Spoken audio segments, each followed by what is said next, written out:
तो ये फिजिक्स के क्लास 10 का, ये क्लास 10 का ये फिजिक्स है। क्या है?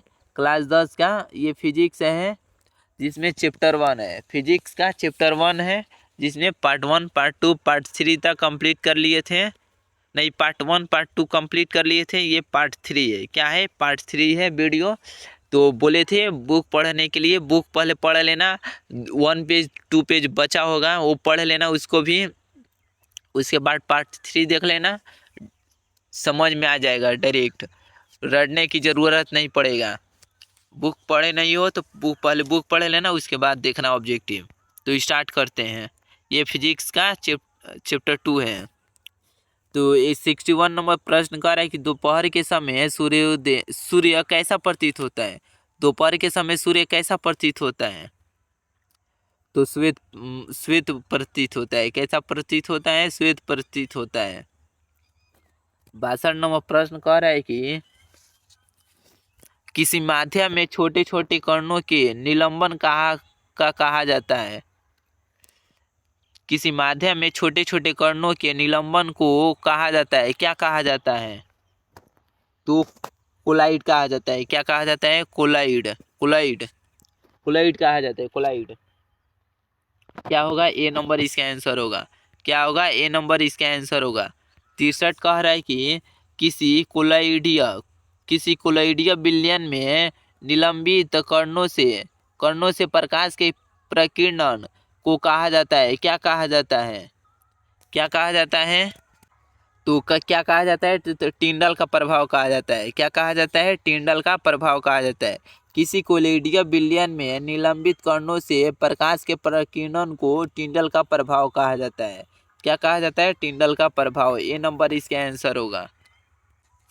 तो 64 नंबर प्रश्न कह रहा है कि 64 नंबर, तारों के टिमटिमाने की व्याख्या किस सिद्धांत पर आधारित है? तारों के टिमटिमाने की व्याख्या टिमटिमाने की व्याख्या किस सिद्धांत पर आधारित है? किस सिद्धांत पर? तो अपवर्तन के सिद्धांत पर। किस सिद्धांत पर? अपवर्तन के सिद्धांत पर आधारित है।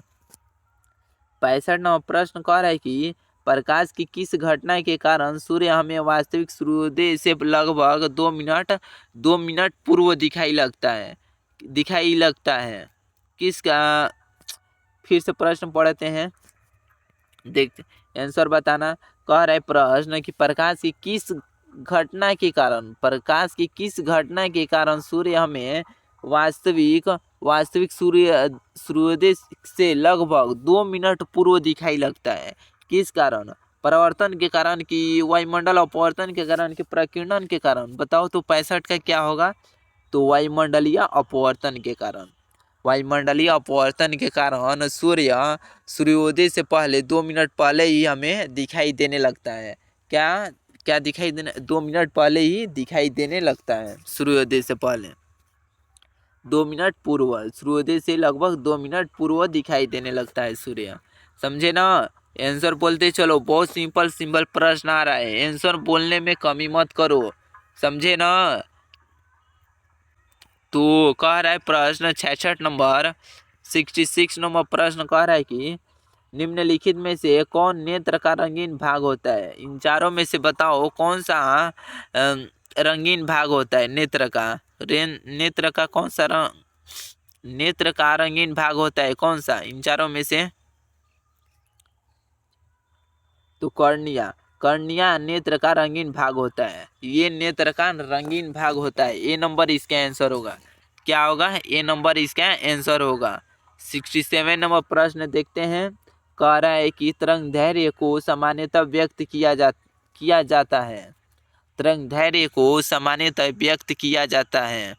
किसमें व्यक्त किया जाता है? तो किसमें? एंगस्ट्रम में। किसमें? एंगस्ट्रम के रूप में व्यक्त किया जाता है। यानी क्या होगा? डी नंबर इसका आंसर होगा। क्या होगा? 67 का डी होगा। तरंग दैर्घ्य को सामान्यतः व्यक्त किया जाता है एंगस्ट्रम के रूप में। 68 नंबर प्रश्न कह रहा है कि प्रकाश की चाल विभिन्न माध्यमों में भिन्न भिन्न होती है। क्या होती है? भिन्न भिन्न होती है। क्या होगा, भिन्न भिन्न होती है। प्रकाश की चाल विभिन्न माध्यमों में भिन्न भिन्न होती है, यानी बी नंबर इसका आंसर होगा। क्या होगा, 68 का बी होगा। 69 नंबर प्रश्न कह रहा है कि वायु में प्रकाश की चाल निर्वात की अपेक्षा होती है। वायु में प्रकाश की चाल निर्वात की अपेक्षा क्या होती है, क्या होती है, तो समान होती है। क्या होती है, समान होती है। वायु में प्रकाश की चाल निर्वात की अपेक्षा समान होती है।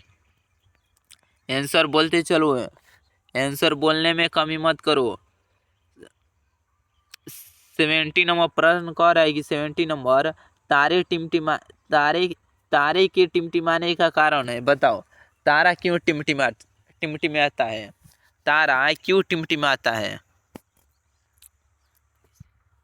तो वायुमंडलीय अपवर्तन के कारण। किसके कारण? वायुमंडलीय अपवर्तन के कारण तारा टिमटिमाता है। किसके कारण?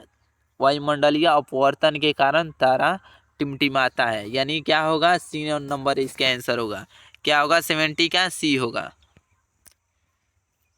71 नंबर प्रश्न कह रहे कि मानव नेत्र के लिए दृष्टि का अस्थायित्व होता है। क्या होता है? मानव नेत्र के लिए दृष्टि का अस्थायित्व होता है। क्या होता है? तो 1/10 सेकेंड होता है। क्या होता है? 1/10 सेकेंड। क्या होता है? 1/10 सेकेंड, यानी ए नंबर होगा। क्या होगा? ए नंबर इसका आंसर होगा। 72 नंबर प्रश्न कह रहा है कि श्वेत प्रकाश में वर्ण विक्षेपण उत्पन्न होता है। श्वेत प्रकाश में वर्ण विक्षेपण उत्पन्न होता है।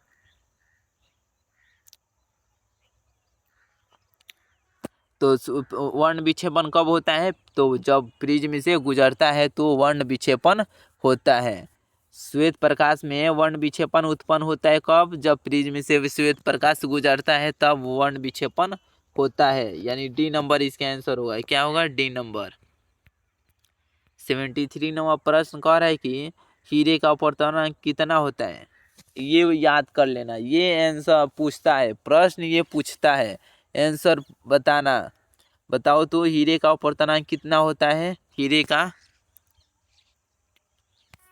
तो 2 पॉइंट, रुक जाओ, कितना होता है? 2.42। कितना? 2.42 होता है। हीरे का अपवर्तनांक कितना होता है? 2.24, 2.42। 74 नंबर प्रश्न करा कि 74 नंबर कि एक प्रिज्म कितने सतहों से घिरा होता है? एक प्रिज्म है, एक प्रिज्म, लैब में जाना, देखना लैब में, उसमें बताना, बताओ तो अभी कि ये कितने सतहों से घिरा हुआ है। ये कितने सतहों से घिरा हुआ है? तो कितने? 5 सतहों से। कितने सतहों से घिरा हुआ है? तो 5 सतहों से घिरा हुआ है। 75 नंबर प्रश्न कर रही 75 नंबर प्रकाश का न्यूनतम तरंगदैर्घ्य है।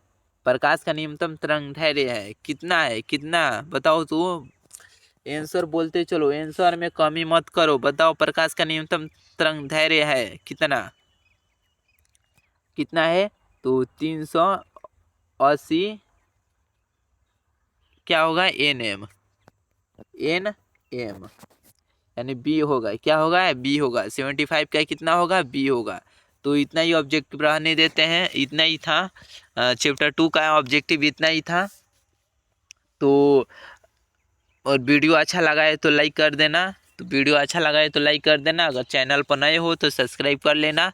तो मिलते हैं इसके नेक्स्ट चैप्टर में। जय हिंद।